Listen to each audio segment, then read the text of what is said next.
सभी साथियों को मेरा जोहार।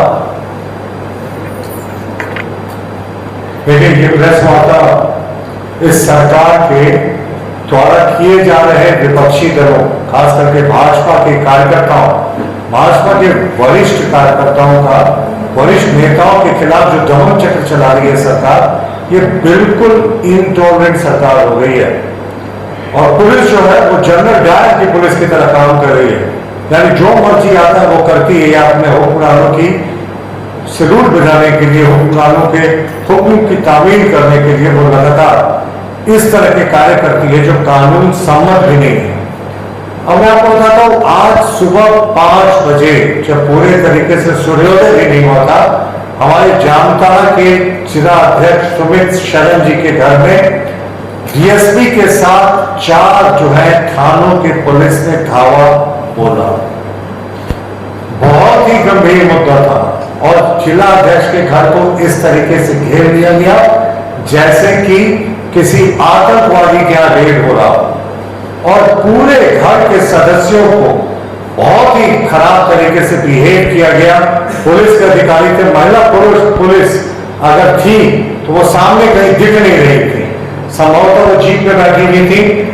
पुलिस के जो पुरुष थे, सिपाही और अफसर थे, वो घरों में घुसे, महिलाएं भी वहां थी, थोड़ा बहुत का पालन नहीं हुआ और जिला अध्यक्ष के घर की एक तरीके से सीज करके तलाशी ली गई। उनके जितने परिवार के सदस्य थे उनका मोबाइल ऑफ करा दिया।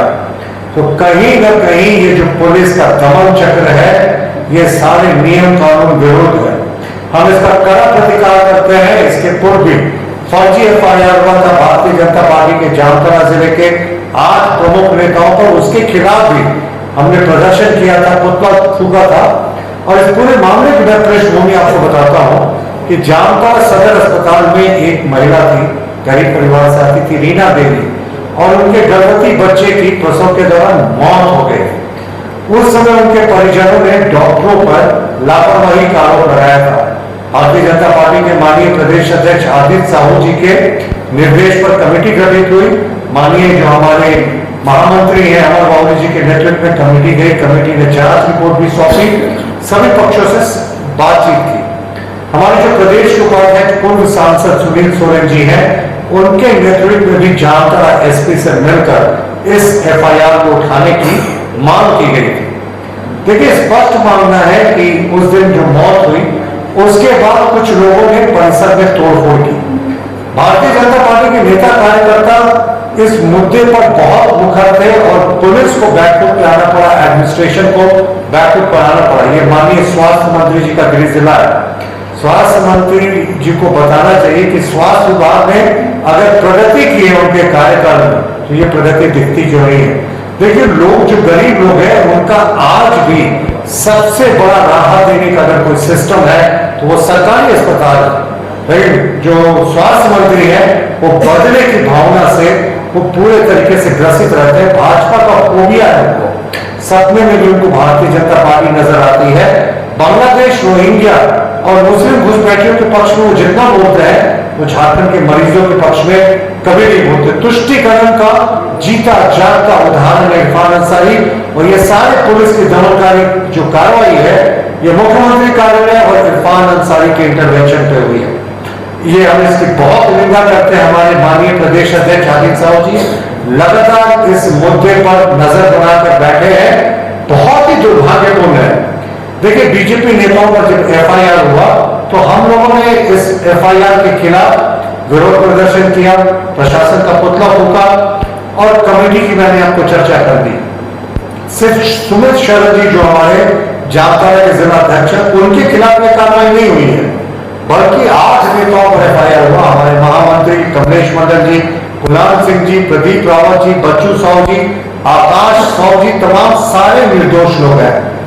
दरअसल पूरे क्षेत्र में रीना देवी और उसके बच्चे की मौत के खिलाफ इतना जबरदस्त आक्रोश था कि जनता सड़कों पे थी और इनको कोई मिल नहीं रहा था बलि का बकरा। इन्होंने भारतीय जनता पार्टी के नेताओं के खिलाफ मुकदमे दर्ज कर दिए। अस्पताल में अगर कोई तोड़फोड़ हुई है जिसने भी किया, हम भी उसकी निंदा करते हैं, पर हमारी भारतीय जनता पार्टी की प्रदेश अध्यक्ष ने भी मांग की, हम भी मांग करते अस्पताल में तो सीसीटीवी फुटेज लगा हुआ है, सीसीटीवी लगा हुआ है।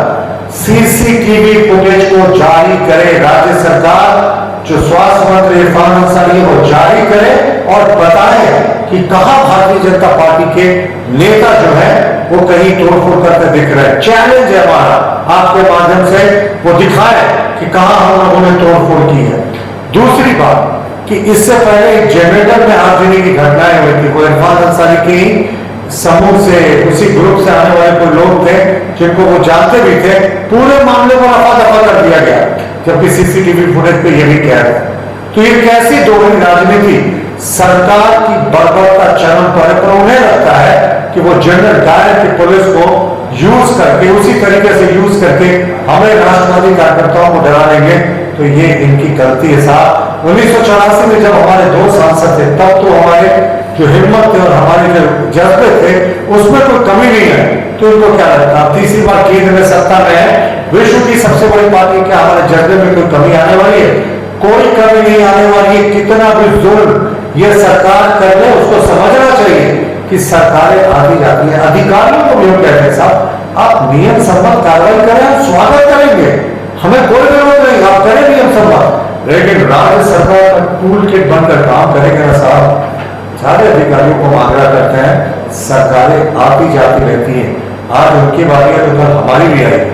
और जिन्होंने हमारे कार्यकर्ताओं पर बेवजह फर्जी मुकदमे लादा और हमारे जिला अध्यक्ष के सुबह घर में 5 बजे रेड करवाया, उनके परिजनों को भयभीत कराने का काम किया, हम उनको भी कभी भूलने वाले